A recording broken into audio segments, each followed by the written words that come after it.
अभी तुम बच्चों की बुद्धि में है, नंबरवार पुरुषार्थ अनुसार है, एक जैसा सबकी बुद्धि में ज्ञान नहीं है। और ये भी जान गए हो अच्छी तरह से कि सब बच्चे, सब स्टूडेंट नंबरवार पुरुषार्थ अनुसार। हाँ, ये है कि नंबरवार रचयिता को भी जान गए और उनकी रचना को भी जान गए। ठीक है ना ये बात? तो ये रचना कैसे अनादि है और ये रचयिता कैसे अनादि है? ये रचना और रचयिता दोनों चले आते हैं इस सृष्टि रूपी रंगमंच पर, आदि से अंत कहो या ऑलराउंड कहो। कौन कौन दोनों? ऊपर वाला भी नीचे वाला भी। वाह! रचयिता मनुष्य सृष्टि का जो बाप है वो राम बाप और कृष्ण बच्चा। बच्चे को रचयिता रचना कहेंगे ना।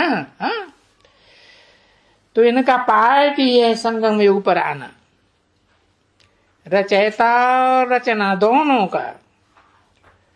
और भक्ति मार्ग में भी जानते हो कि इनका पार्ट जरूर है। किनका? राम और कृष्ण का। राम बाप को कहा जाता है। क्या प्रूफ? देखो, भक्ति मार्ग में जो भी यादगार मंदिर बने हुए हैं वो राम के रूप में बड़े व्यक्ति के बने हुए हैं या कोई अबोध छोटे बच्चे के मंदिर बने हुए हैं? नहीं, छोटे बच्चे के। तो यादगार मंदिर बने हुए हैं, उसे कृष्ण का मंदिर कहा जाता है।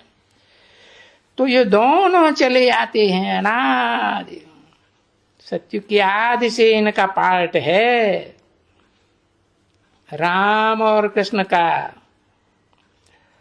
और फिर संगम युग में आना ही है प्रत्यक्ष रूप में है।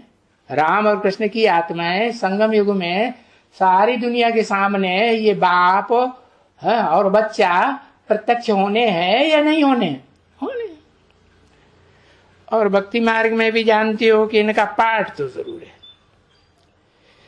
तो ज्ञान के बाद सब बच्चे जान जाते हैं, क्योंकि मनुष्य समझते हैं कि शायद आधा कल्प वो ज्ञान देते ही रहते हैं, ऐसे समझते हैं। शास्त्रों में जो ज्ञान है, चाहे वो भारतीय शास्त्र हो, चाहे वो विदेशी कुरान और बाइबल हो, धम्मपद वगैरह हो, तो समझते हैं इनमें उन्हीं का दिया हुआ ज्ञान की यादगार है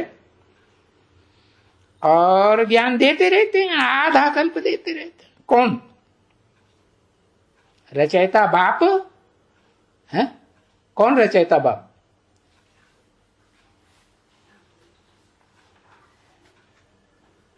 जो मनुष्य सृष्टि का बाप आदम या प्रजापति है या प्रजापिता कहा जाता है, वो देते रहते। जो अपन को कहते हैं ना कि दो मार्ग हैं, ज्ञान मार्ग और भक्ति मार्ग। तो ज्ञान भी प्रारब्ध में आधा कल्प चलता है और अंधश्रद्धा की भक्ति भी आधा कल्प चलती है,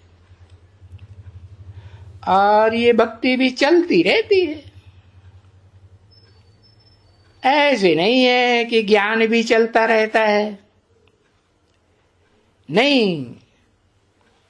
ज्ञान का इनहेरिटेंस सतयुग त्रेता में मिलता है और एक ही दफा करके वो ज्ञान देते हैं। ऐसे नहीं कि चारों युगों में 4 बार आते रहते हैं, जो गीता में लिख दिया है संभवामि युगे युगे। तो भाई कोई 4 युग हैं तो चारों युगों में आते हैं, नहीं। बैठे सतयुग में कोई को ज्ञान नहीं देने की दरकार रहती है। नहीं, बस ये क्लास ज्ञान का सारी दुनिया का एक ही बार संगम में चलता है, पुरुषोत्तम संगम युग। तो ये समझाते हैं बच्चों को, बुद्धि में समझना है कि ये पुरुषोत्तम संगम युग क्या है।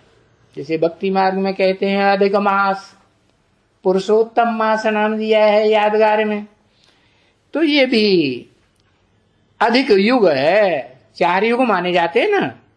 ये बेहद ड्रामा के 4 सीन हैं मुख्य, उनमें 5वें सीन का किसी को पता ही नहीं है, तुम बच्चों के सिवाय। तो बच्चों को ये बुद्धि में समझना है कि ये बेहद का क्लास ज्ञान का कहाँ चलता है, और सारी दुनिया का ये ज्ञान सिर्फ एक ही बार, क्योंकि औरों को भी समझाना है, क्योंकि तुम